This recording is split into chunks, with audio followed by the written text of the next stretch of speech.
How do you react at selection? What sort of tact or thoughts do you take considering what the result was and the quick turnaround? Yeah, quick turnaround's probably as much a piece for us to look at as well as, clearly a bit of the result and form. So, we've got the availability this week. We had a whole sample squad who didn't play footy, so we've got a bit of freshness that we can bring into the side, and we'll do that. I won't say exactly what we'll do, but we'll bring in some fresher players and we'll make some change. Ticked off Aaliyah? Yeah, I can tick that off. Aaliyah will be there. Chad said Ollie was 50-50 on Monday. How's he been tracking through the week? Yeah, no, Ollie won't play, so I'm ticking them off as you go. If you keep going through them, I'll probably tick them all off. You've kept stuck back with some players throughout the whole season. Is someone like Jackson Mead need a go back? Again, without going through them all, there's some opportunity for people to come into the side based on that they're fresh and on a 5-day turnaround, and also some of the form of some of our players at AFL level has been a little less than consistent. So with the short turnaround and considering the things that we saw on Saturday, has there been enough time to work with that, or has it been more about recovery this week? We can be really honest, can't we? We don't get a lot of time in a 5-day turnaround. You don't get to do much training, so it's more around conversations, it's more around preparation and aware of our opposition that are coming towards us, and that's where we've spent our time in a very short turnaround, and we're ready to go. So what have you focused on, considering what? What we need to do well, and what we look like when we do it well. And we've had 2 out of our last 3 weeks, we've got some good stuff that we've done really strongly, but we've seen last week that we didn't quite do everything that we wanted to do the way we needed to do it. And you can reflect on the whole game. There was all parts of the game that weren't good enough last week, but I'm going to go back and go the 2 weeks previous that I thought we would probably played as well as we'd played this season in the previous 2 weeks. Trying to fill that need for another tall target inside forward 50. Can we see Jack Whitlock make his debut this week? We could, but we'll wait and see. How do you read Carlton's form? They've come under a lot of fire in recent weeks. How do you see them? Look, they're not dissimilar to ourselves. There's so many clubs who are in the bracket that we're both in, and we haven't had the most consistent season that we would expect at the start of the year, and we continue to fight with the challenges. We're no different to Carlton, and I'm sure they're trying to focus themselves on to getting on a run like we're trying to do. So it's a damn tough competition. You don't get to do it perfectly all the time. I think you said last week or the week before that there was no margin for error. You lost last week. Where do you see things? It's getting tighter. It's getting tighter. But yeah, well, as we always talk about, we'll always stay in the fight for as long as humanly possible, and we'll go. And you know what? Right to the end. It doesn't matter what happens. Almost. You turn up in a professional industry and you turn up in professional sport. My expectation, our expectation, is to perform at our absolute best every chance we get to play football representing Port Adelaide, and that's the way we'll approach now to whenever the end of the year is. We'll go hard to be the right Port Adelaide. Sorry? Zach said yesterday it would be football over family, Zach Butters, that would determine his long-term decision. Yep. What did you make of those kind of comments? Zach probably as well as anyone here. Yeah, I think they were pretty clear. Zach's committed to the footy club. And, he's got a contract till the end of next year, I think. So it sounded like, from what I'd seen, and I don't watch the news because I can't afford to anymore in Adelaide, but I'm pretty certain that Zach said he's committed to be at Port Adelaide, and that's all we want to hear, is that he's such an important person at our footy club. He's a vice captain, so you're going to probably keep asking those questions until the end of next year, I'd imagine. What's the likelihood you'd go with 2 rucks again at given? You want all the selection information, don't you? Well, yeah, you're here for that reason, I suppose. That's fair. It's fair. Yeah,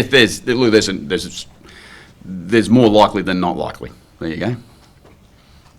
So that probably rules out Jack Whitlock. Is that because Carlton? Can we go through the whole team now?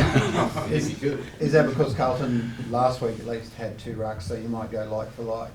No, again, if we go back to ourselves and not worry about Carlton, we go back to 1 week with 2 rucks was viewed pretty positively. Last week wasn't viewed as positively. So we've got a little bit of evidence on both sides. So we're going to back our players.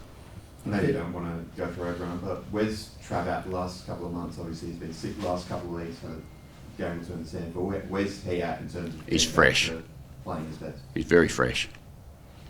Do you expect him to play this week? He is fresh. So yes, Trav will play. There you go. Confirmed that Cassius gets a sample, right? Is he ready? Yeah, Jack will play, and that's a really good story for us. We've finally got Jack Lukosius back playing some footy this week down at Noarlunga.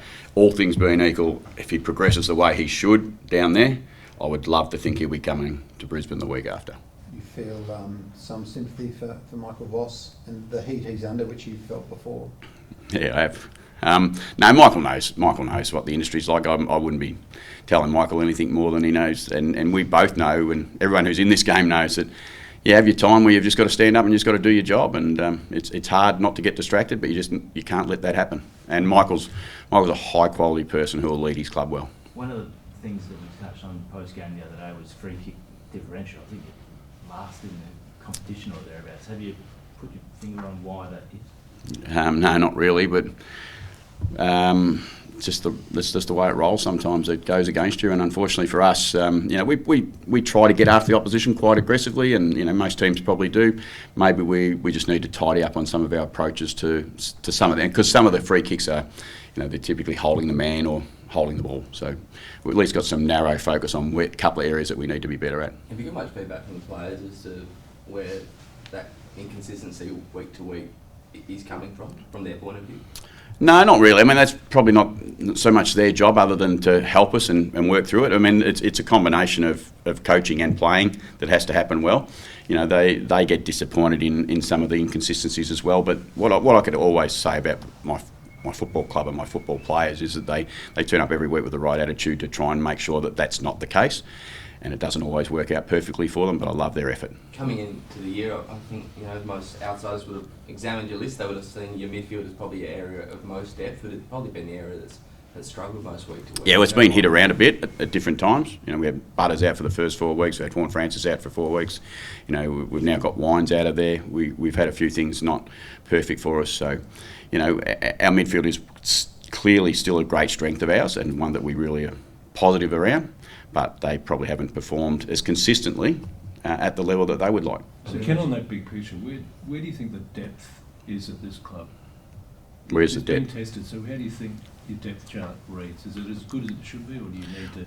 I know you're not doing list management at the moment, but your view of where the depth is at this club? No, I think the depth is more than okay. I think our add-ins at the mid-season have helped us a little bit with Liddy and those people coming into the club too. I think that certainly helped.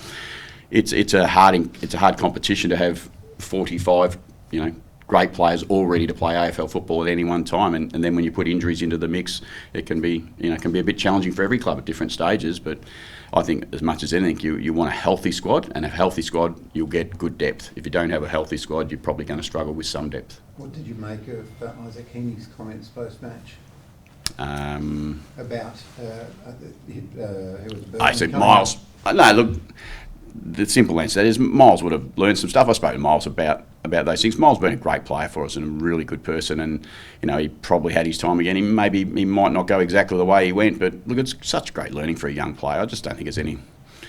Let's not be too critical of people being somewhat honest and knowing that there's a time and a place that you've got to hold some information, and Miles probably could have done that a little bit better, and I'm bloody excited about what he might be tomorrow night, to be honest. So he's okay shoulder-wise, all that? Yeah, so we've nearly done the whole side now, haven't we? I know you get a lot of midfield depth, but you seem to have thrown Pep in there a few times in games where perhaps you needed a bit of a spark. Is that something we could see a little bit? Probably a little bit more in the last couple of weeks because we've had Horn Francis and Wines missing at different times. Yeah. And yes, we've still got Wines missing, so there's a chance that Pep will still get some time around the ball, and you've got to support it when you need to. And he's a big body. I mean, he's a ferocious big body, so we're coming up against a pretty big-bodied midfield, so Pep will probably get some time in amongst it. Just on Jack Lukosius, you mentioned earlier about how transformational could that be when he eventually does come into the AFL side through the season in terms of forward line? Pretty significant, I hope. We got him to our footy club for obvious reasons. He's a pretty high-quality player. He's got some stuff that we really have missed this year, and what a great support it'd be for Mitch. Mitch has had to carry the can a fair bit on his own, so I think he's looking forward to seeing Luco out there, and I'm sure he would have been looking forward to seeing Todd out there at some point too, but that's not going to happen this year. But there's some optimism around what that will look like. Paddy Cripps for Miles? Sorry? Is Miles well enough to go with Paddy Cripps or something? Well, I hope so. But Miles might be in the back line. But we did play him forward late last week. A good ruck. We've got 2 rucks.